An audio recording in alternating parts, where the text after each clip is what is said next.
எப்படி நமக்கு வேலை செய்யறதுக்கு என்ன மினரல்ஸ் விட்டமின்ஸ் தேவையோ அது எல்லாமே சிறுதானியத்தில் தேவையான அளவு இருக்குது. ஒவ்வொரு சிறுதானியத்திலும் கொஞ்சம் வேரி ஆகும் ஒன்று. இன்னொன்று, சிறுதானியத்தில் இந்த கிளைசமிக் இண்டெக்ஸ்ன்னு சொல்லுவாங்க. சயின்ஸில் இந்த டாக்டர்ஸ் எல்லாம் சொல்லுவாங்க கிளைசமிக் இண்டெக்ஸ்ன்னு சொல்லி. கிளைசமிக் இண்டெக்ஸ்னா நம்ம சாப்பிட்ற சாப்பாடு ரத்தத்தில் எவ்வளோ நேரத்தில் சர்க்கரையாக கலக்குது அப்படிங்கிற ஒரு அளவு தான். இப்போ நம்ம சாப்பிட்ற சாப்பாடு உடனே ரத்தத்தில் சர்க்கரையாக கலந்துச்சுன்னா அதை வந்து ஹை கிளைசமிக்னு சொல்லுவாங்க. அப்போ என்ன ஆகும், உடனே ரத்தத்தில் சர்க்கரையினோட அளவு அதிகமாயிரும், உடனே சர்க்கரை நோய் அப்படின்னு சொல்லி முடிவு பண்ணிடுவாங்க. இப்போ நம்ம சாப்பிட்ற சாப்பாடு ரத்தத்தில் கொஞ்சம் கொஞ்சமாக சர்க்கரையாக கலந்துச்சு அப்படின்னா அது அந்த சாப்பாடு லோ கிளைசமிக் இருந்துச்சுன்னா ரத்தத்தில் சர்க்கரையினோட அளவு அப்படியே மெயின்டைன் ஆகிட்டு இருக்கும். மெயின்டைன் ஆகிட்டு இருந்துச்சுன்னா சர்க்கரை நோய் வராது, சர்க்கரை நோய் இருக்காது. வர்றதுக்கான ஒருவேளை இருந்துச்சுன்னா அது மெயின்டைன் ஆகும். ஒருவேளை அவங்க அம்மா அப்பாவுக்கு இருந்துச்சுன்னா அந்த குழந்தைக்கோ அந்த பையனுக்கோ பிள்ளைக்கோ வராமல் தவிர்க்க முடியும் இந்த மாதிரியான உணவு பழக்க வழக்கத்தினால, அதாவது லோ கிளைசமிக் ஃபுட்டுனால. லோ கிளைசமிக்னா இந்த சிறுதானியம் லோ கிளைசமிக் ஒன்று. இன்னொன்று, நான் சொன்ன மாதிரி இது வந்து குளுட்டன் கிடையாது, கோதுமையில் இருக்கிற மாதிரி குளுட்டன் கிடையாது, அந்த பசபசப்பு தன்மை கிடையாது. அதனால குளுட்டன் அலர்ஜி அந்த மாதிரியான விஷயங்கள் இருக்காது. அப்போ இது எல்லாமே அதாவது சக்கரை நோய்க்கு மட்டும்தான் கிடையாதுங்க, உடல் ஆரோக்கியமாக இருக்கிறதுக்கு என்னென்ன தேவையோ அது எல்லாமே சிறுதானியத்தில் தேவையான அளவு இருக்குது. எப்போ அப்படின்னா அதை பாலிஷ் பண்ணி சாப்பிடாத வரைக்கும். இப்போ நெல்லரிசி நம்ம எவ்வளோ பாலிஷாக சாப்பிட்றோம் தெரியுங்களா? நீங்கள் இந்த டீலக்ஸ் பொன்னி அந்த பொன்னி இந்த பொன்னினெல்லாம் வாங்குறீங்களா, அதெல்லாம் பொன்னி அரிசியான்னு உங்களுக்கு தெரியுமா? நான் சாப்பிட்றது பொன்னி அரிசி தாங்க அப்படின்னு யாராவது சொல்ல முடியுமா? ஒருவேளை உங்கள் காட்டில் விளைஞ்சிருந்துச்சுன்னா நீங்கள் அப்படி சொல்லலாம். ஒருவேளை நீங்கள் வாங்கினீங்கன்னா அது பொன்னி அரிசியே கிடையாது. ஏதோ 5020 739 49 59 69 ஏதாவது ஒன்று இருக்கும். உங்களுக்கு பொன்னி அரிசி வேணும்னு நீங்கள் கேட்டிங்கன்னா மாடர்ன் ரைஸ் மில்ல 2.3 பாயிண்ட் எக்ஸ்ட்ரா பாலிஷ் பண்ணுவாங்க. முடிஞ்சது. அதை தாண்டி நீங்கள் இன்னும் டீலக்ஸ் வேணும், சில்கி பாலிஷ் எல்லாம் வேணும்னீங்கன்னா நம்ம இந்த பனிவெடுப்புக்கெல்லாம் போடுவோம் தெரியுங்களா, வாஸ்லின், அருமை, நிறைய யூஸ் பண்ணுறீங்கன்னு நினைக்கிறேன். அந்த மாதிரியான ஒரு பெட்ரோலியம் பை ப்ராடக்ட். பெட்ரோல் எடுக்கிறப்போ வர்ற கழிவுகள் எல்லாம் ஒவ்வொரு ஸ்டேஜ்லேயும் நிறைய கழிவுகள் வரும். அந்த கடைசி கழிவு தான் நம்ம தார் ரோடு இருக்கும், தார் இருக்குது பார்த்தீங்களா, அது கடைசி கழிவு. அந்த மாதிரி ஒவ்வொரு ஸ்டேஜ்லேயும் ஒவ்வொன்று வரும். ஒரு ஸ்டேஜில் வர்ற அந்த மாதிரியான ஒரு பொருள், பெட்ரோலியம் பொருள் வந்து அதில் அந்த அரிசியில் போட்டு தேய்ப்பாங்க. தேய்ச்சிங்கன்னா உங்களுக்கு நீங்கள் கேட்குற சில்கி பாலிஷ் வந்துடும். அவ்வளோதான். நீங்கப்பா அரிசி சாப்பிட்றீங்களா பெட்ரோல் சாப்பிட்றீங்களா? இந்த கேள்விக்கு பதில் சொல்ல முடியுமா? கூடவே பெட்ரோல் இருக்குதுல்ல, அப்போ பெட்ரோலும் சேர்த்து தானே சாப்பிட்றீங்க. என்ன பண்றது, இதுதான். இந்த மாதிரி ஒவ்வொன்றா வரும். அப்போ எப்போ நீங்கள் அந்த பாலிஷின்னு போகிறீங்களோ, வெள்ளையா இருக்கிறவங்க போய் சொல்ல மாட்டான்னு சொல்லிட்டு வெள்ளையா இருக்கிறது எது சுத்தம் சுகம் அப்படின்னு போறீங்களோ, அப்போ எல்லாமே உங்களுக்கு அதுக்கு பின்னாடி ஒரு பெரிய வலை இருக்கும், சூழ்ச்சி வலை இருக்கும். அதெல்லாம் அவங்களோட நன்மைக்காக, உங்களோட நன்மைக்கு கிடையாது. ஒன்று, அந்த பாலிஷை பற்றி பேசிட்டு இருந்தோம் இல்லையா, பாலிஷ். எப்போ நீங்கள் சிறுதானியத்தை இந்த தெனை, வரகு, சாமை, குதிரவாளி எதுவாக இருந்தாலும் அதனோட கலரை வச்ச, நம்ம அரிசி சொன்னோம் இல்லையா, மேலே இருக்கிற தோல் எடுத்துட்டு அரிசி, நம்ம அரிசி தான் சமைக்க முடியும். சிறுதானிய அரிசியை அதனோட கலரை வச்சு எந்த அரிசின்னு சொல்லி ஐடென்டிஃபை பண்ணிட முடியும். தினையா இருந்தாலும் சரி, வரகா இருந்தாலும் சரி, சாமியா இருந்தாலும் சரி, குதிரவாளியா இருந்தாலும் சரி, அன்பாலிஷ்டா இருக்கிறப்போ, அதாவது மேலே இருக்கிற தோல் எடுத்துட்டு, நம்ம சாப்பிட வேண்டியது மேலே இருக்கிற தோல் எடுத்துட்டு மட்டும்தான் சாப்பிட முடியும், சாப்பிடணும், அவ்வளோதான். அதை பாலிஷ் பண்ணி சாப்பிடணும்னு அவசியம் கிடையாது. ஆனால் நம்ம இப்போ பாலிஷ் பண்ணி தான் சாப்பிட்டுட்டு இருக்கிறோம். அதனால தான் இந்த நோய்கள் வர்றதுக்கு. பாலிஷ் பண்ணுறப்ப மேலே இருக்கிற நார் சத்து போயிடும், அதில் இருக்கிற மினரல்ஸ் எல்லாம் போயிடும், வெறும் கார்போஹைட்ரேட் மட்டும்தான் கிடைக்கும். சிறுதானிய அரிசினே அதே தான். நீங்கள் ஒருவேளை சிறுதானியத்தை பயன்படுத்துறீங்க அப்படின்னா அது வெள்ளையாக இருந்துச்சுன்னா நீங்கள் வேணால் பெருமைக்கு வேணால் சொல்லிக்கலாம், நான் சிறுதானியத்தை சாப்பிட்றேன், எனக்கு சக்கரை நோய் வராது, எனக்கு சக்கரை நோய் கண்ட்ரோல் ஆயிடுச்சு அப்படின்னு. நீங்கள் எக்ஸ்ட்ரா காசு கொடுத்து இன்னமும் நீங்கள் தேவையில்லாத வேலையை வாங்கிட்டு தான் இருக்கிறீங்கன்னு அர்த்தம். அதுக்கு நீங்கள் நெல்லரிசி, கைக்குத்தல் இருக்கிற நெல்லரிசியை சாப்பிட்டுட்டு போயிடலாம். பெருமைக்கு சிறுதானியம் சாப்பிடணும்னு அவசியம் கிடையாது. எந்த ஒரு பொருளும் நம்ம இயற்கையாக பயன்படுத்துகிற வரைக்கும் தான் அதனுடைய சத்துக்களும் இல்லை அதில் இருக்கிற நன்மைகளும் நமக்கு கிடைக்கும். நாம் அது வந்து வெள்ளையாக வேணும், பூச்சி இல்லாமல் வேணும், ஓட்டை இல்லாமல் வேணும், கலராக வேணும், அது வேணும், இப்படி வேணும், அங்கே எங்கேன்னு ஒரு 10-15 லிஸ்ட், இவ்வளோ நீளத்துக்கு லிஸ்ட்டு சொன்னோம்னா அந்த லிஸ்ட்டோட உங்களுக்கு கூட ஒரு 10 மடங்கு பெரிய லிஸ்ட் வரும்.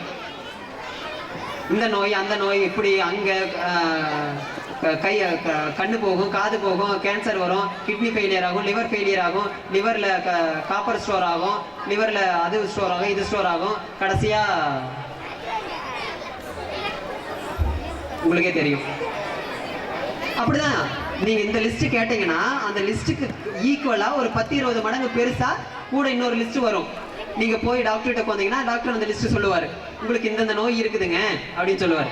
ஏன் வந்துச்சுன்னு கேட்டேன், ஏன் வந்துச்சுன்னு நீங்க ஆராய்ச்சி பார்த்தீங்கன்னா உங்களோட உணவு பழக்க வழக்கம், எங்கிருந்து வருதுன்னா நீங்க தவறான உணவு பழக்க வழக்கம். எந்த நேரத்தில் எது வேணாலும் சாப்பிடலாம், எது கிடைக்குது, எது ருசியா இருக்குது, எது ஈஸியா இருக்குது அப்படின்னு சொல்லிட்டு நமக்கு ஏற்ற மாதிரி சாப்பிட்றது, அந்த மாதிரி எல்லாம் வரும்.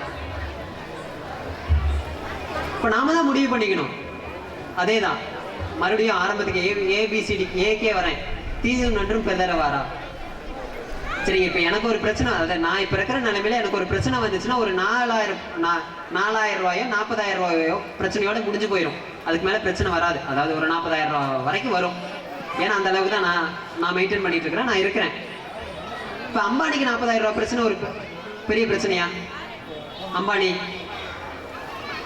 இந்த ரிலையன்ஸ் குரூப் இருக்குது இல்லைங்களா, அவங்களுக்கு அந்த 40,000 ரூபா பெரிய பிரச்சனையா, 4,000 ரூபா பெரிய பிரச்சனையா? அவங்களுக்கெல்லாம் 4 லட்சம் கோடி 40 லட்சம் கோடின்னு அப்படி வரும். அப்போ இப்போ நம்மகிட்ட இருக்கிறதும் நமக்கு ஏற்ற மாதிரியான பிரச்சனைகள் தான், ஏற்ற மாதிரியான சொல்யூஷன் தான். ஆனால் நாம் அதை எடுத்துக்கிறது கிடையாது. உங்கள் வீட்டில் சிறுதானியத்தை சமைக்க முடியாதா? சமைச்சா யாரும் சாப்பிட மாட்டாங்களா? அப்படி ஏதாவது இருக்குதா? ஒருவேளை சமைச்சா குக்கரெல்லாம் தூக்கி வெளியே போட்டுருவாங்க, கேஸ் எல்லாம் பிடிங்கி தூக்கி தூர போட்டுருவாங்கன்னு அப்படி ஏதாவது இருக்குதா? ஒன்றும் கிடையாது. உங்கள் குழந்தை நீங்கள் கொடுத்தா சாப்பிடாதா? சாப்பிடும்ல, நீங்களாம் சாப்பிடுவீங்கல்ல. நமக்கு வளைய மாட்டேங்குது. உண்மை அதுதான். வேணா சாக்கு சொல்லலாம், நொண்டி சாக்கு நீங்க நானும் சொல்லலாம், எல்லாருமே சொல்லலாம். அதுக்கு சமைக்க முடியலைங்க, அது சமைக்க தெரியலைங்க, எங்களுக்கு கிடைக்க மாட்டேங்குதுங்க, அதை அரிக்க முடியலைங்க, வேக மாட்டேங்குதுங்க, அடி பிடிச்சிருக்குதுங்க, அங்கே பிடிச்சிருக்குதுங்க, இங்கே பிடிச்சிக்குதுங்க, எங்கள் குழந்தை சாப்பிட மாட்டேங்குது, எங்கள் வீட்டுக்காரர் சாப்பிட மாட்டேங்கிறாரு, எங்கள் அத்தை சாப்பிட மாட்டேங்கிறாங்க, எங்கள் மாமா சாப்பிட மாட்டேங்கிறாங்க. நொண்டி சாக்கு சொல்லலாம். நீங்கள் கொஞ்சம் உட்காந்து அவங்க கிட்ட இதுதான் விஷயம், நாம் இப்படி எல்லாம் மாறிக்கிட்டோம், இதில் இதெல்லாம் இருக்குது, இதை சாப்பிட்டா இந்த மாதிரி நோய்கள் வராது, ஒருவேளை நோய் வந்தவங்கள அவங்க பாருங்க எவ்வளோ கஷ்டப்படுறாங்க, நாம் அப்படி கஷ்டப்பட வேண்டாம் அப்படின்னு சொல்லலாம். ஒரு சின்ன எடுத்துக்காட்டு சொல்கிறேன். நாங்கள் சென்னையில் நல்ல கீரைன்னு சொல்லிட்டு ஒரு டீம் இருக்கிறோம். நாங்கள் வந்து அங்கே கீரை மட்டும் பயிர் பண்ணுவோம். இயற்கையான முறையில் எந்த உரமும் போடாமல் கீரை மட்டும் பயிர் பண்ணுவோம். அங்கே ஒரு டைம் வந்து இந்த பயிர் சுழற்சி முறைக்காக நெல் போட்டிருந்தோம். அப்பப்போ அந்த ஐடியில் இருக்கிறாங்கல்ல, கம்ப்யூட்டர் அங்கே இருக்கிறவங்கெல்லாம் அப்பப்போ வந்து தோட்டத்தை வந்து பார்த்துட்டு போய் கீரையெல்லாம் வாங்கிட்டு போவாங்க. அப்போ நெல் நல்லா விளைஞ்சிருந்தது. நெல்லை ஒரு கதிர் உருவிட்டு போய் அங்கேருந்து ஒருத்தர் ஒரு கதிர் உருவிட்டு போய் அந்த பையன் அதை எங்கள் அந்த சர்க்கிளில் இருக்கிறவங்க அந்த வீட்டு பையன் வந்து 2வது படிக்கிறான். அவரோட பையன் அவர் பையன்கிட்ட காமிக்கிறாரு, நெல்லை காமிச்சு இதுதான்ப்பா நெல் அப்படியே உரிச்சு காமிக்கிறாரு, இப்படிதான்ப்பா அரிசி வருது அப்படின்னு. அந்த பையன் ரொம்ப அறிவா பதில் கேட்டான் கேள்வி, எந்த கம்பெனிக்காரன்பா ஒவ்வொரு அரிசியையும் இப்படி பேக் பண்றான் அப்படின்னு. அப்போ ஒருவேளை அவங்க சிட்டியில இருக்கிறாங்க, அதை விட்டுலாம். இப்போ நம்ம நிலைமை எப்படின்னு தெரியல, எனக்கு நம்ம நிலைமை எப்படின்னு தெரியல.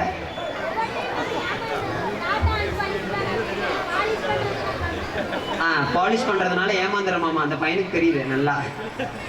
அப்படி நம்மளோட உணவு கலாச்சாரம் அந்த அளவுக்கு இருக்குது.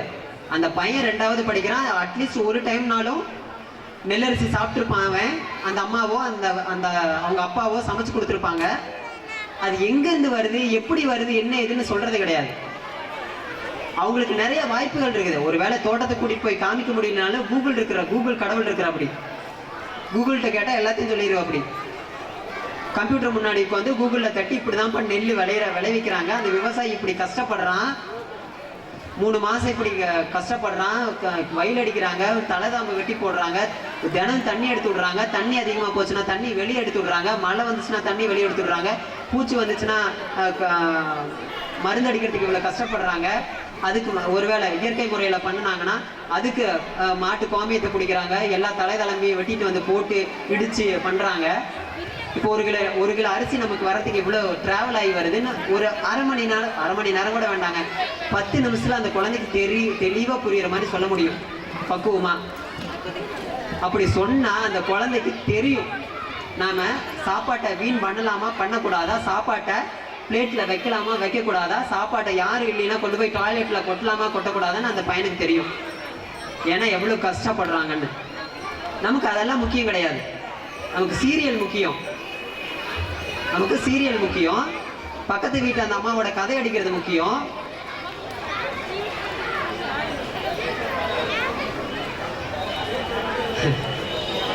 நிலைமை அதுதான்.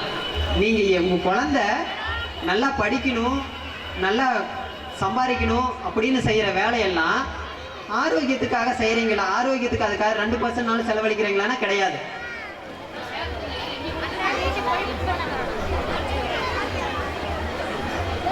இப்படி ஒவ்வொரு விஷயத்திலையும் நாம ஏதோ ஒரு காரணத்துக்காக யாரோ ஒருத்தர் சொல்ற விஷயத்துக்காக நாம நாமளே மறைச்சுக்கிட்டு வாழ்ந்துட்டு இருக்கிறோம். இது எப்படின்னா, ஒரு சின்ன விஷயம். உங்க வீட்டுல இன்னைக்கு களி கிண்டி கருவாட்டு குழம்பு வச்சிருக்கிறீங்க, சரிங்களா? சும்மா ஒரு பேச்சுக்கு வச்சுக்கலாங்க, நீங்க கிண்டாத அப்புறம் வச்சுக்கலாம். களி கிண்டி கருவாட்டு குழம்பு வச்சிருக்கிறீங்க, நல்லா சாப்பிட்டு நல்லா திருப்தியா இருக்கிறீங்க. மத்தியானம் உங்க வீட்டுக்கு உங்க நாத்தனாரோ குழந்தையாவோ வராங்கன்னு வச்சுக்கோங்க. வந்துட்டு நல்லா பசியோட வராங்க. பசியோட வந்தோடனையும் இந்தாங்கக்கா களி கிண்டி வச்சிருக்கிறேங்க, சாப்பிடுங்க, கருவாட்டு குழம்புன்னு வைக்கிறாங்க. ஐயோ களியெல்லாம் திங்க மாட்டேன், இன்னும் களியெல்லாம் கிண்டுறியா அப்படின்னு சொல்லிட்டு மூஞ்ச ஒரு இழுத்துட்டு போயிடுவாங்க அந்த அம்மா. நான் எங்கள் வீட்டுக்கே போய் சாப்பிட்டுக்கிறேனுங்க அப்படின்னு அவங்க போயிடுவாங்க. சும்மா ஒரு இழுத்துருவாங்க, அவ்வளோதான். உடனே நமக்கு அப்படியே சுருன்னு தலைக்கு மேலே ஏறிக்கும். அந்த அம்மா அப்படி சொல்லிட்டு போயிட்டாங்களே, களி கிண்டுறியான்னு இப்படி கேவலமாக சொல்லிட்டு போயிட்டாங்களே அப்படின்னு நீங்கள் களியே கிண்ட மாட்டீங்க, அவ்வளோதான். அன்னைக்கு தான் களிக்கு இறுதி நாள், அப்படியே தூக்கி தூர போட்டுருவீங்க. சரி, இந்த களி மேட்டர் அப்படியே இருக்கட்டும். களி நம்ம நார்மலாக இதில் செய்வோங்க, ராகில. இந்த தம்பி தாங்க ராகில களி செய்யறான், வேற யாரும் செய்ய மாட்டேங்கிறீங்க. எல்லாத்துக்கும் இந்த தம்பி தான் பதில் சொல்லிட்டு இருக்கிறான். சரி, நம்ம நார்மலா ராகில தான் செய்வோம். இப்ப இருக்கிற சயின்ஸ் என்ன சொல்லுதுன்னா, ராகில மட்டும்தான் நம்ம சாப்பிட்ற சாப்பாட்டுலயே அவ்வளவு கால்சியம் இருக்கு. கால்சியம்னா சுண்ணாம்பு சத்து, அவ்வளவு கால்சியம் இருக்கு. இந்த சுண்ணாம்பு சத்து அது எதுக்கு யூஸ் ஆகும்? புண்ணுக்கு. சரி, புண்ணு சீக்கிரம் கியூர் ஆயிரும். வெத்தலைக்கும் இருக்கும். சுண்ணாம்பு சத்து எலும்பு பல்லு ஸ்ட்ராங் ஆகிறதுக்கு சுண்ணாம்பு சத்து ரொம்ப ரொம்ப முக்கியம். அதனாலதான் 6 மாசத்துல நம்ம முன்னோர்கள் ராகி பால் கொடுப்பாங்க. ஊற வச்சு முளை கட்டி ஆட்டி பால் எடுத்துட்டு அந்த பாலை கொதிக்க வச்சு பாதி தண்ணி கலந்து அந்த 6 மாசத்து குழந்தையில இருந்து கொடுக்க ஆரம்பிப்பாங்க. சும்மா அவங்க சொல்லிட்டு போயிட்டாங்க நாம கொடுக்கணுமா அப்படின்னா கொடுக்கணும். காரணம் என்னன்னா, நீங்க ராகி சேர்த்துறப்ப உடம்புக்கு உணவா சேர்த்துறப்ப என்ன ஆகும்னா, அதுல இருக்கிற கால்சியம் அப்படியே அப்சர்வ் ஆகும். நீங்க கால்சியம் டேப்லெட் சாப்பிட்றதுனால அப்சர்வ் ஆகுமானா, காவாசி கூட அப்சர்வ் ஆகாது, டாய்லெட்டுக்கு தான் போகும். அது அப்புறம் இயற்கையாக கிடைக்கிற பொருள்ல மட்டும்தான் என்னென்ன கனிமங்கள் இருக்குதோ அது அப்படியே அப்சர்வ் ஆகும். நீங்க சாப்பிட்ற சுண்ணாம்பு சத்து அப்படியே அப்சர்வ் ஆகி போகும். எங்க போகும்னா எலும்புக்கு போகும். இப்போ குழந்தைக்கு வரும், 6 மாசத்துல குழந்தையில கொடுக்குறோன்னு வச்சுக்கோங்க. 6 மாசம் பிறந்த உடனே அதனோட வளர்ச்சி ஆரம்பிச்சிடும். வளர்ச்சி எங்க ஆரம்பிக்கும்னா எலும்புல ஃபர்ஸ்ட் ஆரம்பிக்கும், அப்படியே மசில்ஸ் அதாவது சதை அப்படியே ஆரம்பிக்கும். இப்போ நீங்க 6 மாசத்துல, அதுக்கு முன்னாடி 6 மாசத்து வரைக்கும் தாய்ப்பால்ல தேவையான அளவு எல்லாமே இருக்கும். 6 மாசத்துக்கு அப்புறம் அது அந்த வளர்ச்சிக்கு போதுமானதா இருக்காது. அதனால நம்ம சப்ளிமெண்ட், அதாவது துணை உணவா ஏதாவது கொடுத்தே ஆகணும். அதுக்கு தான் நம்ம முன்னோர்கள் ராகி பால் எடுத்துட்டு வந்தாங்க. ஏன்னா இந்த கால்சியம் காரணம். கால்சியம் கொடுக்குறப்ப என்ன ஆகும்னா எலும்பு ஸ்ட்ராங் ஆகும். எலும்பு ஸ்ட்ராங் ஆச்சுன்னா எலும்பு மஜ்ஜைன்னு சொல்லுவோம் இல்லையா, போன் மேரோ, எலும்புக்குள்ள இருக்கிற அந்த ஊனு. ஞாயிற்றுக்கிழமை கறி மட்டன் செய்யறவங்களுக்கு தெரியும். ஆட்டு எலும்பு சூப்புனா உள்ள இது வரும் இல்லைங்களா, ஊனு. அதுதான் எலும்பு மஜ்ஜை. நம்மகிட்டே அது மாதிரி இருக்கும். ஆனா நம்ம சாப்பிட்றதுனால நம்ம உடம்புல இருக்குன்னு தெரியாது. நம்ம எலும்பு மஜ்ஜை இருக்கும். போன் ஸ்ட்ராங் ஆகும். போன் ஸ்ட்ராங்கா இருந்தா சரி, போன் ஸ்ட்ராங்கா இருந்துச்சுன்னா போன் மேரோ, அந்த எலும்பு மஜ்ஜை ஸ்ட்ராங் ஆகும். எலும்பு மஜ்ஜை ஸ்ட்ராங் ஆச்சுன்னா எலும்பு அந்த போன் மேரோல இருந்து தான் ரத்தம் உற்பத்தி ஆகும். அப்போ உற்பத்தி ஆகிற ரத்தம் நல்லா ஆரோக்கியமா இருக்கும். உற்பத்தி ஆகிற ரத்தம் ஆரோக்கியமா இருந்துச்சுன்னா தான் ரத்தம் தான் என்ன வேலை செய்யும்னா, நம்ம சாப்பிட்ற சாப்பாட்டுல இருக்கிற அந்த கனிமங்கள் நம்ம சுவாசிக்கிறதுல இருக்கிற அந்த ஆக்சிஜன் எல்லாமே எல்லா உறுப்புகளுக்கும் எடுத்துக்கிட்டு போகும். அப்ப எல்லா உறுப்புகளுக்கும் அந்த விஷயங்கள் போய் சேர்ந்தாதான், அந்த சத்தெல்லாம் போய் சேர்ந்தாதான் அந்த உறுப்பு தான் செய்யற வேண்டிய வேலையை ஒழுங்கா செய்யும். இப்ப எங்க ஆரம்பிக்குது? அந்த 6 மாசத்துல ஆரம்பிக்குது. எலும்பு நல்லா இருக்கும், போன் மேரோ நல்லா இருக்கும், போன் மேரோ நல்லா இருந்துச்சுன்னா ரத்தம் நல்லா இருக்கும், ரத்தம் நல்லா இருந்துச்சுன்னா எல்லா உறுப்புகளும், நம்ம உடம்புல இருக்கிற எல்லா உறுப்பும் நல்லா இருக்கும். எல்லா உறுப்பு நல்லா இருந்துச்சுன்னா சரிவிகித வளர்ச்சி இருக்கும். அந்த தலைமுறை அவர் வந்து கடைசி வரைக்கும் ஆரோக்கியமா இருப்பார். சிட்டியில இப்போ இங்கேயும் வந்துருச்சுங்க, அதெல்லாம் சாப்பிடக்கூடாதுன்னா தான் நான் பேசிட்டு இருக்கிறேன். இது வந்து சின்ன விஷயம், உங்களுக்கு நமக்கு சின்ன விஷயமா தெரியலாம். 6 மாசத்துல கொடுக்குற அந்த ராகி பால் தானே அப்படின்னு சொல்லி நீங்க சர்வசாதாரணமா விடலாம். இது எங்க போகும்? கடைசி வரைக்கும் இருக்கும். கடைசி வரைக்கும் பெண்களுக்கு 40 வயசுல மெனோபாசஸ் வரப்போ எலும்பு தேய்மானமோ, எலும்புல இருக்கிற கால்சியம் உருக்கி எடுக்கும் தெரியுங்களா, அந்த ப்ராசஸ் எல்லாம், அதெல்லாம் வராம தவிர்க்கிறது எங்கன்னா 6 மாசத்துல கொடுக்குற ராகி பால்னாலதான். மறுபடியும் நம்ம களிக்கு வருவோம், களி கருவாட்டு குழம்புக்கு வருவோம். இப்ப களி கருவாட்டு குழம்பு நீங்க அந்த அம்மா சொன்னதுனால நீங்க நிறுத்திட்டீங்க, மறுபடியும் ஆக்கவே இல்லை, மறுபடியும் கிண்டவே இல்லை. உங்க வீட்டுக்காரர் கெஞ்சறாரு, நம்ம ஒரு நாள் கிண்டு அப்படின்னு. இல்ல என்னால முடியாது, அந்த அம்மா அப்படி சொல்லிட்டு போயிட்டாங்க, நம்மளை பத்தி என்ன நினைப்பாங்க, ஊருக்குள்ள இதெல்லாம் சொன்னா நம்மளை பத்தி எப்படி நினைப்பாங்க, களியா கிண்டிட்டு இருக்காங்க அப்படின்னு நினைப்பாங்கன்னு நீங்க நிறுத்திட்டீங்க. நிறுத்தினதுனால இங்க யாருக்கு பிரச்சனை? உங்களுக்கு. நான் சொன்ன மாதிரி ராகியில இருக்கிற கால்சியம் கிடைக்காது. கால்சியம் கிடைக்குதுன்னா 40 வயசுக்கு அப்புறம் சிரமப்படுறது நீங்க தான். சிரமப்படுறதோட நிக்கிறது இல்லாம அந்த ஆர்த்தோபோரோசிஸ்ன்னு சொல்லுவாங்க, கையெல்லாம் கொஞ்சம் வளைஞ்சுக்கும். எலும்புல இருக்கிற கால்சியம்